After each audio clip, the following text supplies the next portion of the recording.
الحمد لولیہ والصلاة والسلام علی نبی وآلہ وصحبہ وبارک وسلم۔ قال اللہ تعالی وتبارک فی القرآن المجید والفرقان الحمید فی شان حبیبہ مخبرا وآمرا ان اللہ وملائکتہ یصلون علی النبی یا ایہا الذین آمنوا صلوا علیہ وسلموا تسلیما۔ اللہم صلی علی سیدنا و مولانا محمد معدن الجود والکرم صلاۃ و سلاما علیک یا سیدی یا رسول اللہ وعلی آلک و اصحابک یا حبیب اللہ۔ حمد و تعریف و توصیف اللہ جل مجدہ الکریم کی ذات بابرکات کے لیے، جو خالق کائنات بھی ہے اور مالک شش جہات بھی۔ اللہ جل وعلا کی حمد و ثنا کے بعد رسول رحمت، شفیع معظم، نبی محتشم، حضور ختم المرتبت صلی اللہ علیہ وآلہ وسلم کے حضور ناز میں اپنی عقیدتوں، ارادتوں اور محبتوں کا خراج پیش کرنے کے بعد واجب الاحترام، ذوی الاحتشام، عالی مرتبت، ذی وقار علماء کرام، سامعین، حاضرین، جیسا کہ آپ سب کے علم میں ہے کہ یہ موسم رحمت ربیع الاول اپنی تمام تر رعنائیوں کے ساتھ جلوہ گر ہے، اور حضور کے ذکر کی خوشبو کراں تا بکراں پھیلی ہوئی ہے۔ اتنا تذکرہ ہم نے کسی کا ہوتے دیکھا نہیں جتنا میرے حضور کا ہو رہا ہے۔ میرے امام نے کہا تھا، کان جدھر لگائیے تیری ہی داستان۔ گھر گھر انہی کی باتیں ہیں، ہر لب پہ انہی کی نعتیں ہیں۔ عقیدتوں کے چراغ ہیں کہ روشن ہیں، محبتوں کی خوشبو ہے کہ پھیلتی چلی جا رہی ہے۔ صدیوں قبل حضور اس دنیا پہ جلوہ گر ہوئے تھے، لیکن ماحول کی شگفتگیاں بتاتی ہیں جیسے کوئی کل ہی گزر کے گیا ہو۔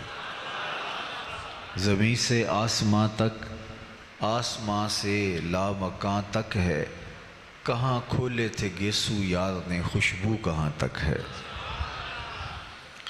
اہل محبت اس موسم میں خاص طور پہ حضور کے ذکر کی مجالس کا انعقاد کرتے آئے ہیں۔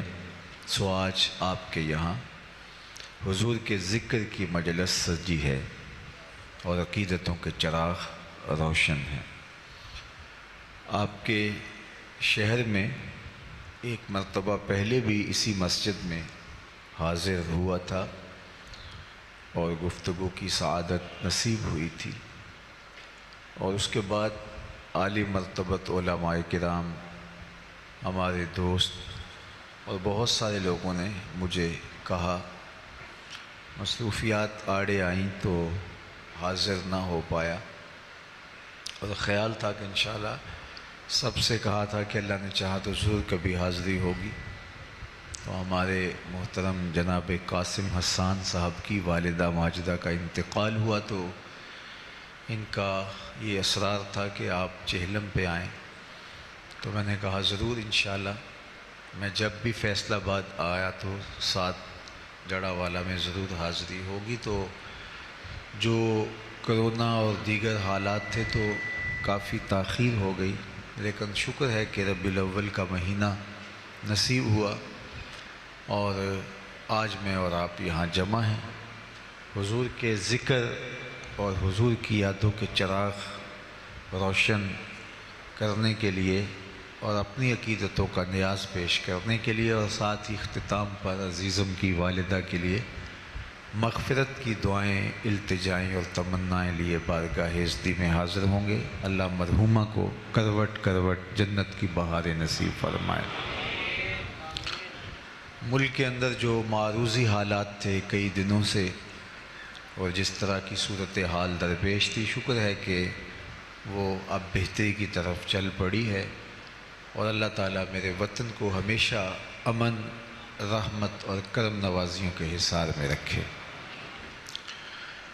حضور کا میلاد اور میلاد کے حوالے سے اہل محبت کا تذکرہ نور، یہ یقیناً ہمارے لیے سعادت جاں ہے اور تسکین قلب ہے، اور یہ مجلس رحمت آپ ہی بپا کیے ہوئے نہیں، صدیوں سے حضور کے نام کی مجالس کا انعقاد ہوتا آیا ہے، اور اہل ایمان حضور کے ذکر سے اپنے قلوب کی تسکین کا ساماں کرتے آئے ہیں۔ شیخ مہدی الفاسی مطالع المسرات شرح دلائل الخیرات میں لکھتے ہیں، حضور کا ذکر سن کر جس شخص کے کلیجے میں ٹھنڈ نہیں پڑتی، اس کے سینے میں دھڑکنے والا دل کسی مومن کا دل ہی نہیں ہو سکتا۔ یہ ہو ہی نہیں سکتا کہ ان کا ذکر ہو اور قرار باطن نصیب نہ ہو۔ میرے شہر کے ایک پنجابی شاعر نے کہا تھا، تینوں سینے دی میں ٹھنڈ آکھاں، تینوں سینے دی میں ٹھنڈ آکھاں، شہد گلاب تے کھنڈ آکھاں، تینوں نبیاں دا میں لاڑا آکھاں، تیرے ہجر دے وچ میں ہاڑا آکھاں۔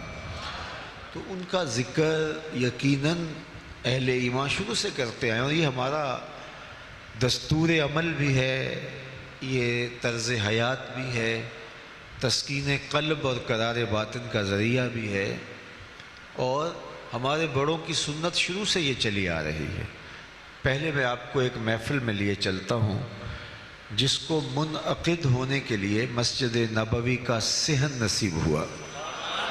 آپ تو یہاں بیٹھ کے مجلس میلاد کر رہے ہیں، لیکن جس میلاد کی محفل کی طرف میں آپ کی توجہ مبذول کرنا چاہتا ہوں وہ مسجد نبوی کے صحن میں بپا تھی۔ عقیدتوں کے چراغ روشن تھے، محبتوں کی خوشبو پھیل رہی تھی، اور حضور حجرہ انور میں تھے کہ وہاں سے اٹھے اور خرامہ خرامہ مجلس میں آ پہنچے۔ لوگ بیٹھے ہوئے تھے تو فرمایا، ما اجلسکم، صحابہ تمہیں کس چیز نے بٹھایا ہے، کیوں بیٹھے ہو، مقصد جلوس کیا ہے؟ تو انہوں نے برجستہ جواب دیا، جلسنا نذکر اللہ وَنَحْمَدُهُ عَلَى مَا هَدَانَا لِدِينِهِ وَمَنَّ عَلَيْنَا بِكَ۔ ہمارے بیٹھنے کا مقصود یہ ہے کہ ہم اللہ کی حمد بول رہے ہیں، اس کا شکر ادا کر رہے ہیں اس بات پر کہ اس نے ہمیں ہدایت دین دی اور آپ کی شکل میں اپنا کرم ہمیں نصیب فرمایا۔ آپ جو مل گئے، اس پر ہم اللہ کا شکر ادا کرنے کی مجلس بپا کیے ہوئے۔ میں آپ سے پوچھوں کہ آپ یہاں کیوں بیٹھے؟ تو آپ کہیں جناب حضور کا ذکر سننے کرنے کے لیے بیٹھے، تو بات ختم ہو جائے گی۔ پوچھا کیوں بیٹھے ہو؟ کہا اللہ کا شکر ادا کرنے بیٹھے ہیں، اللہ کی حمد بولنے بیٹھے ہیں، اس پر کہ اس نے ہمیں ہدایت دین دی۔ لیکن حضور نے فرمایا، کیا تم قسم دے سکتے ہو کہ واقعہ ہی تم اسی مقصد کے لیے بیٹھے ہو؟ تو صحابہ نے کہا جی حضور ہم قسم دے سکتے ہیں۔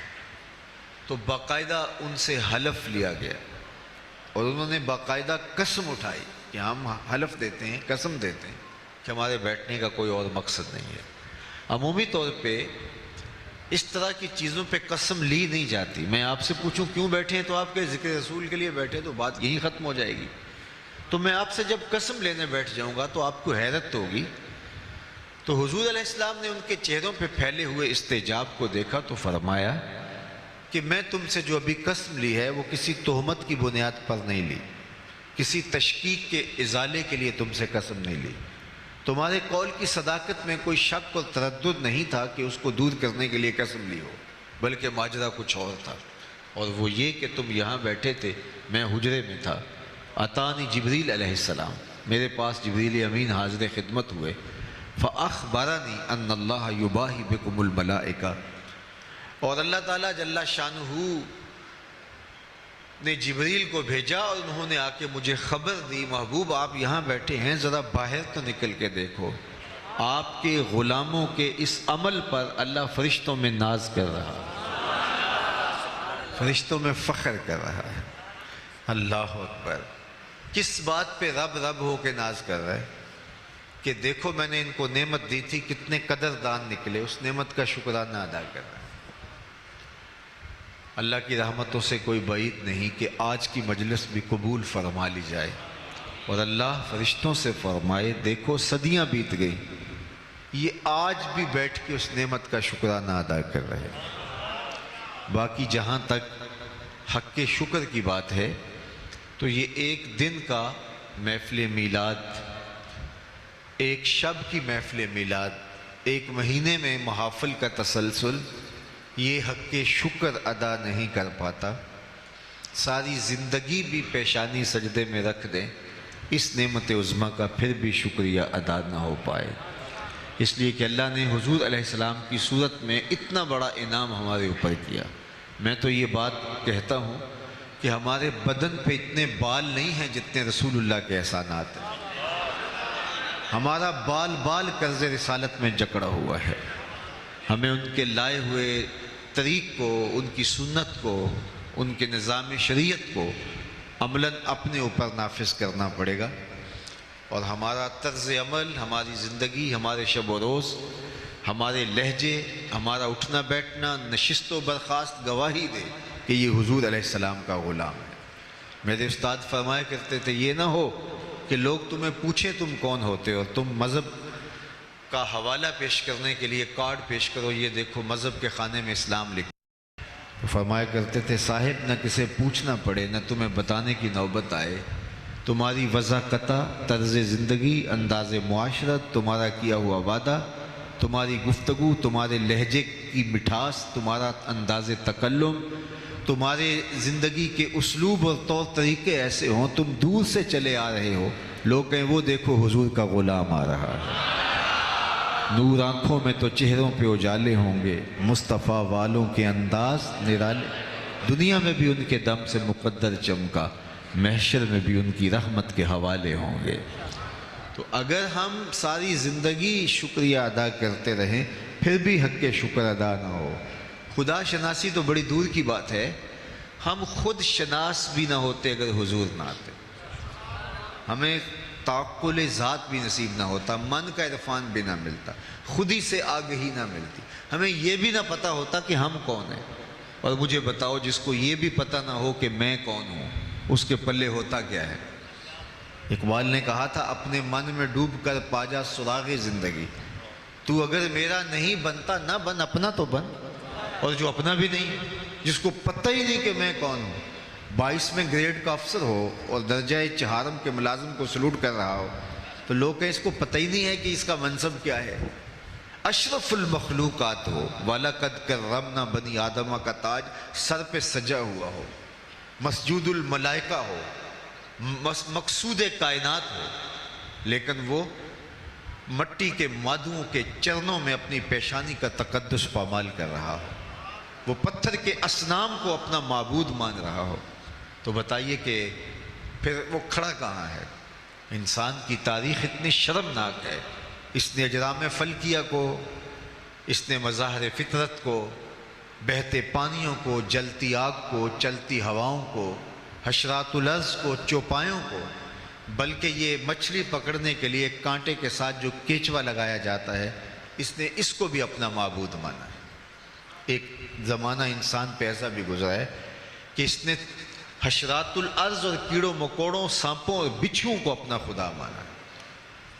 تو اس سے پتہ ہی نہیں تھا کہ میں کون ہوں۔ جو چیزیں اس کی خدمت کے لیے بنائی گئی، نوکری کے لیے بنائی گئی، هو الذی خلق لکم ما فی الارض جمیعا، اس پہ شاہد عادل ہے کہ کائنات کا چرخ تو انسان کے گرد گھوم رہا ہے، لیکن یہ درختوں کو، حشرات الارض کو، سواریوں اور جانوروں کو اور مظاہر فطرت کو اپنا معبود سمجھ رہے ہیں۔ حالانکہ درخت اس لیے پیدا کیے گئے تھے اسے آکسیجن فراہم کریں، اسے چھاؤں دیں، اس کو پھل فراہم کریں، اس کے ایندھن کے کام آئیں، یہ ان کو اپنا معبود سمجھ رہے ہیں۔ اجرام فلکیہ اس کی راہوں میں روشنی اجالنے کے لیے، اس کے ذوق نظارہ کی تسکین کے لیے پیدا کیے گئے تھے، یہ ان کے سامنے ماتھا ٹیک رہے ہیں۔ یہ پتھر، یہ اصنام، یہ ساری اس کی خدمت کے لیے چیزیں پیدا کی گئی تھیں۔ یہ جانور اس کی سواری کے لیے، اس کی بار برداری کے لیے، دودھ اور غذائی ضروریات کی فراہمی کے لیے پیدا کی گئی تھی، یہ ان کو اپنا معبود سمجھ رہے ہیں۔ یہ تو حضور نے آ کے بتایا یہ تیرے معبود نہیں ہیں، یہ تیری دہلیز کے نوکر ہیں۔ نہیں تو دیکھ چاند کو پوچھتا ہے، معبود سمجھتا ہے، یہ دیکھ انگلی اٹھتی ہے اور وہ ٹکڑے ہو کے قدموں میں آتا ہے۔ سورج کو دیکھ اشارہ ہوتا ہے، وہ بھاگتا ہوا عصر کے وقت پہ آتا ہے۔ درختوں کو میں ہی نہیں جا کے تو ہی کہہ دے تمہیں اللہ کا رسول بلا رہا، تو درخت کے قدموں میں سلامی بھی دیتے ہیں، سجدہ ریز بھی ہوتے ہیں۔ اب انسان کی آنکھیں کھلتی ہیں، جن کو میں معبود سمجھ رہا تھا وہ تو میری دہلیز کے نوکر نکلے۔ شمس و قمر اشاروں پہ بھاگ رہے ہیں، درخت سلامیاں دے رہے ہیں، پتھر ابو جہل کی مٹھی میں ہیں، کلمے محمد عربی کے پڑھ رہے ہیں صلی اللہ علیہ وآلہ وسلم۔ اب اسے سمجھ آئی کہ میں کون ہوں، اور اپنے آپ سے اس کی ملاقات ہی تب ہوتی ہے جب حضور کی دہلیز پہ آتا ہے۔ اب اس کا بدلا ہوا لہجہ دیکھیے، اس کی تبدیل شدہ ٹون دیکھیے۔ اب یہ بولتا ہے فرشتہ کہنے سے میری توقیر گھٹتی ہے، میں مسجود ملائک ہوں، مجھے انسان رہنے دو۔ کہتا ہے خبردار، مجھے فرشتہ بھی کہا تو اس سے بھی فرق پڑتا ہے مجھے، فرشتوں کی پیشانیاں تو میرے حضور جھکتی رہی ہیں۔ اللہ اکبر۔ تو انسان کو شعور ذات ملا، اپنے من سے آگہی ملی تو وہ حضور کی دہلیز سے ملی، اور اگر یہ در نہ ملتا تو آج بھی یہ بھٹک رہا ہوتا۔ یہ بالکل آپ کی ہمسائیگی میں انڈیا بستا ہے، پی ایچ ڈی ڈاکٹر ہے اور بت کے آگے ہاتھ جوڑے کھڑا ہے۔ اس کی عقل و بینش، اس کا فہم و ادراک، اس کی اتنی بھاری بھرکم ڈگری اسے نہیں بتا رہی کہ اپنے بدن پہ بیٹھی مکھی تو اڑا نہ سکے، میری ضروریات کا کفیل کیسے ہو سکتا ہے، لیکن وہ ہاتھ جوڑے کھڑا ہے۔ ایک M B B S doctor ہے اور گائے کے پیشاب کو تبرک سمجھ رہا ہے اور چسکیاں لے لے کے پی رہا ہے۔ اس کی طبیعت میں کوئی نفاست نہیں ہے جو فیصلہ دے کہ یہ ایک جانور کا بدبودار فضلہ ہے، اور اس کی طبیعت میں کوئی ایسی چیز نہیں کہ اس کو اس سے تعفن محسوس ہو، اس کی طبیعت میں تقدر آئے۔ تو وہ اتنا پڑھا لکھا ہونے کے باوجود بھی شعور کی پستیوں میں گرا ہوا ہے کہ ایک جانور کے فضلے کو تبرک سمجھ رہا ہے۔ اور دوسری جانب میں نے اپنی مسجد کی ٹوٹیوں پر ایک 7 سال کے بچے کو دیکھا کہ وہ اپنے پائنچے کو مل مل کے دھو رہا تھا، تو میں نے جھڑکنے کے لہجے میں کہا کہ تم نے اتنا زیادہ پانی کھولا ہوا ہے؟ تو وہ لجاجت بھرے لہجے میں مجھے کہتا ہے کہ جناب میں گلی سے گزر رہا تھا، کسی جانور کے پیشاب کا چھینٹا میرے پاؤں پہ گر گیا اور میں سکول جا رہا ہوں۔ میں حیرت میں ڈوب گیا کہ اس ڈاکٹر کو تو سمجھ نہیں آئی، اس 7 سال کے بچے کا شعور اور اس کے اندر رکھا ہوا تقدس اتنا ہے کہ وہ پائنچے کے اوپر پیشاب کے پڑے ہوئے غیر مری چھینٹے کو بھی گوارا نہیں کر رہا، اور وہ کوئی پرانی عمر کا نہیں ہے، وہ ابھی 7 سال کا بچہ ہے، درس نظامی کا فاضل نہیں ہے کہ جس نے نجاست غلیظہ و خفیفہ کے حکام پڑھے ہوں، وہ پہلی دوسری کلاس کا طالب علم ہے۔ میں نے کہا مالک تیری قدرت کہ M B B S doctor کو سمجھ تو نہیں آئی، اس 7 سال کے بچے کو سمجھ آ گئی۔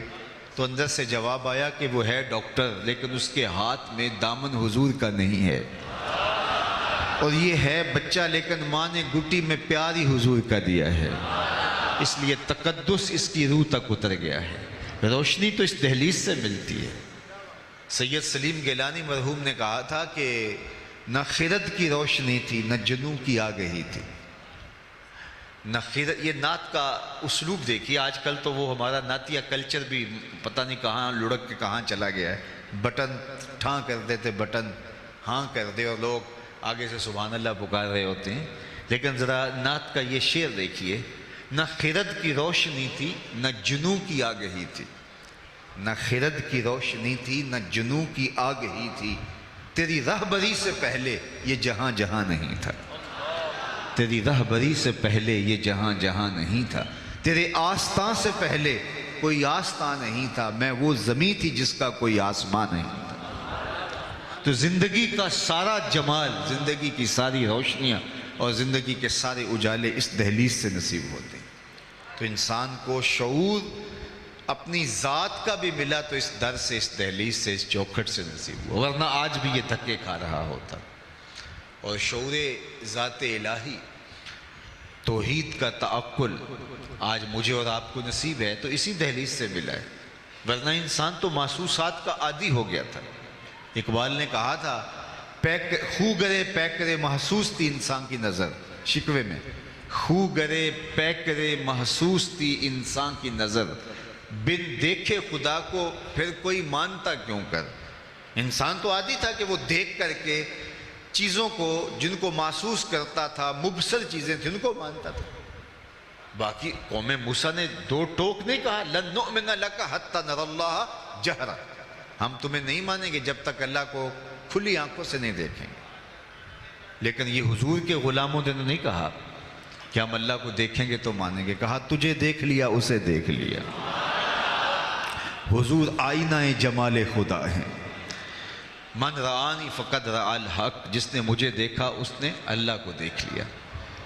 تو ایک ایسی ذات پر اتنا پختہ یقین اور اس قدر تیقن کہ گرمیوں کے سخت روزے اور زبان کانٹا بنی حلق خشک ہے، اور 8 سال کے بچے نے روزہ رکھ لیا، اور ماں اس کو سمجھا رہی ہے کہ بیٹے یہ ٹھنڈا مشروب ہے پی لیجئے، کوئی نہیں دیکھ رہا، تو وہ بچہ بھی کہہ رہا ہے ماں اللہ دیکھ رہا ہے۔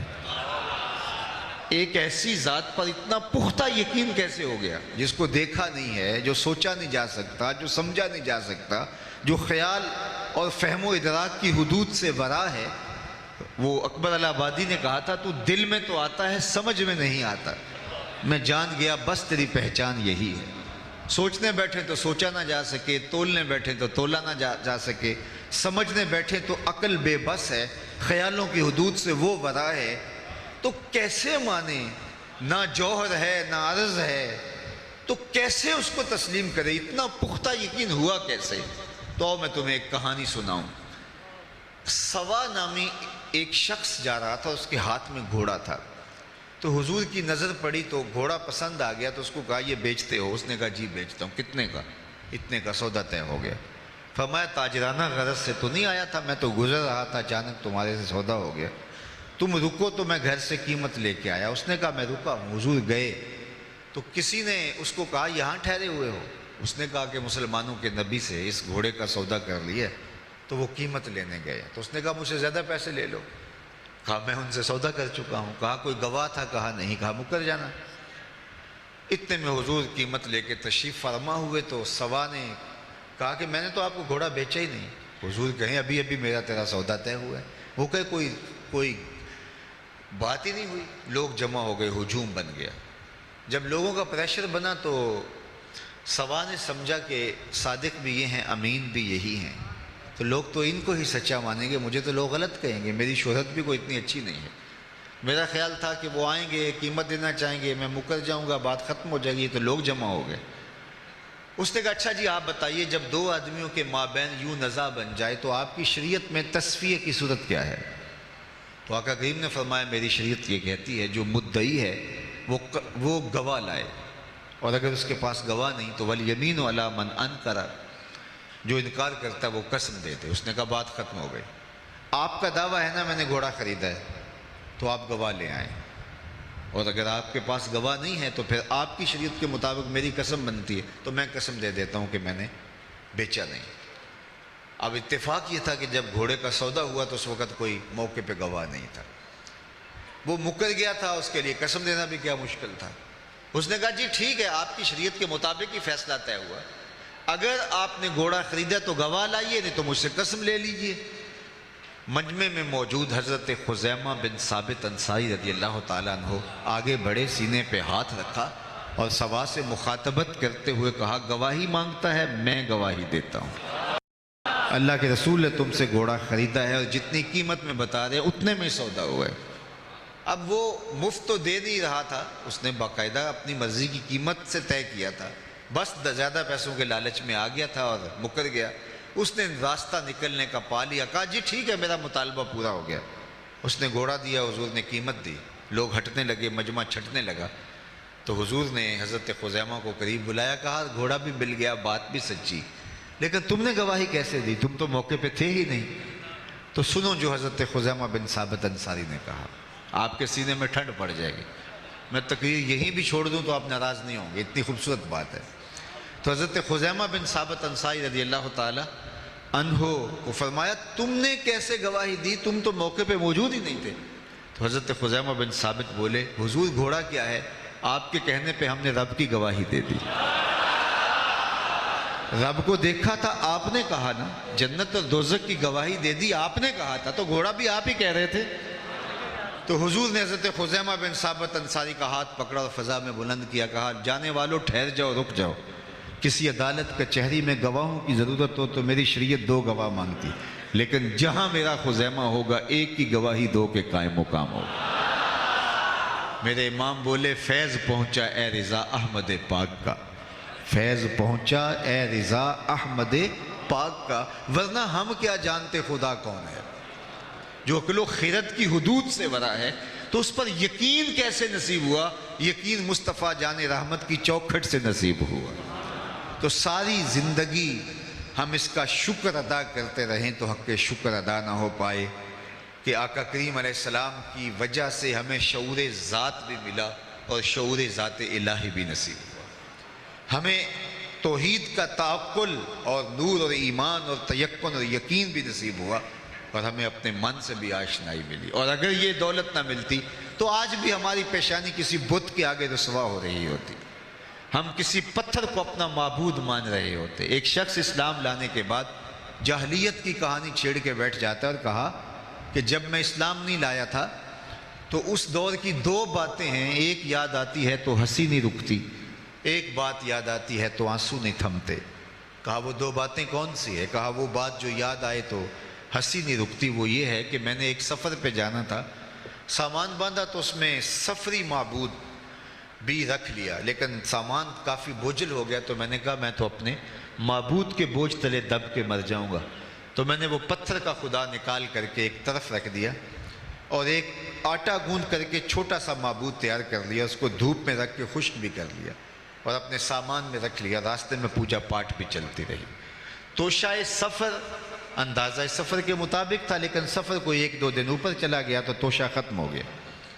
جب توشہ ختم ہو گیا تو پہلے تو میں نے گوارا کیا، لیکن جب انتڑیوں میں بل پڑنے لگے تو مجبور ہو کر کے میں نے سامان سے وہ آٹے کے بنے ہوئے معبود کو نکالا اور پتھر پہ رکھ کے کوٹا، پھر اس میں پانی ڈالا، پھر اس کو گوندا، پھر اس کی روٹی پکائی اور کھاتے ہوئے کہا میرے خدا اب کام نہیں آئے گا تو کب آئے گا؟ اب تو بھوک سے میری جان بھی نکل رہی ہے۔ آج اس معبود باطل کی بے بسی یاد آتی ہے تو میری ہنسی نہیں رکتی۔ کیسا معبود تھا کہ جو اپنے پجاری سے اپنا تشخص بھی نہ بچا سکتا تھا۔ اور ایک وہ بات جو مجھے یاد آتی ہے تو میرے آنسو نہیں رکتے، اور وہ بھی ایک لمبی مسافت کی کہانی ہے۔ میری بیوی امید سے تھی اور میں کئی سالوں کے لیے سفر پہ جانا تھا، واپس پلٹا تو میرے آنگن میں ایک بیٹی کھیل رہی تھی، اور میری بیوی نے اس ڈر سے کہ کہیں بیٹی کو زندہ درگور نہ کر دے تو اس کے توتلے لہجے میں میرے لیے محبت بھرے جملے رکھ دیے تھے۔ میں جو ہی گھر کی دہلیز عبور کرتا ہوں تو وہ دوڑ کر کے میری ٹانگوں سے لپٹ جاتی ہے اور یا ابتا ہو کہہ کے مجھ سے مخاطبت کرتی ہے۔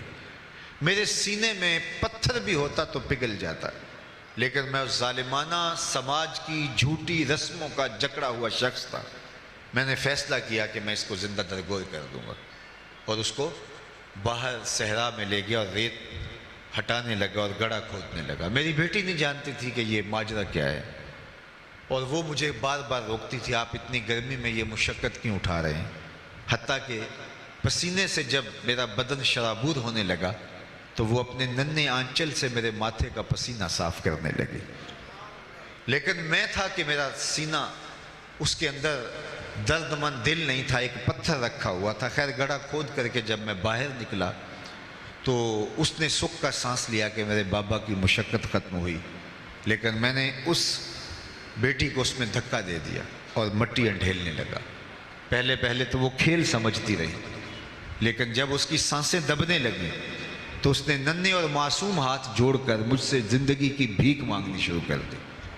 وہ چیختی رہی، وہ روتی رہی، اس کے آنسو بہتے رہے، اور جڑے ہوئے ننھے ہاتھ مجھ سے زندگی کی خیرات مانگتے رہے، لیکن میں اس کے اوپر ریت انڈھیلتا رہا تاکہ اس کی سسکیاں، اس کی آہیں، اس کی چیخیں، اس کے جڑے ہوئے معصوم ننھے ہاتھ اسی ریت میں دب گئے۔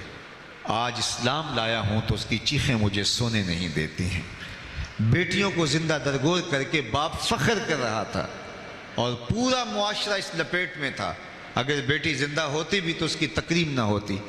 جس معاشرے میں بیٹی زندہ درگور کر کے باپ فخر کر رہا تھا، ایک آواز بلند ہوتی ہے جو شرق سے غرب تک اور شمال سے جنوب تک ہر شخص کے کانوں تک پہنچتی ہے. وہ آواز میں نے بھی سنی ہے، وہ آواز آپ نے بھی سنی ہے. لیکن ذرا دیکھو کس تناظر میں کہا گیا یہ جملہ. صرف یہ کلمہ محبت ہی نہیں ہے، یہ کلمہ جہاد بھی ہے.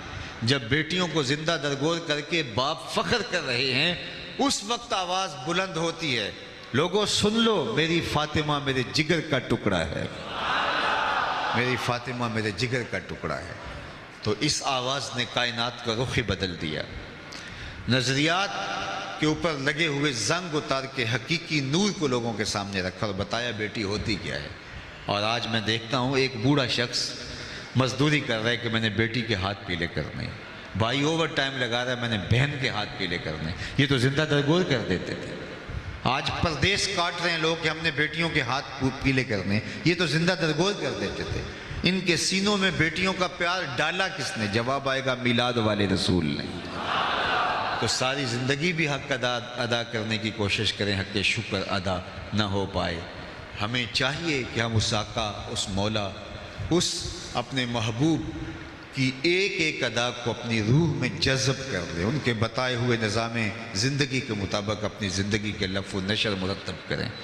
ہمارے اٹھنے والا ایک ایک قدم راہ دین کی طرف بڑھتا چلا جائے اور ہم دور سے پہچانے جائیں کہ ہم حضور کے غلام ہیں. ہمارا طرز زندگی اس طرح کا ہو. اور آخر میں آپ سارے لوگوں کی آمین کے ساتھ دعا گو ہوں.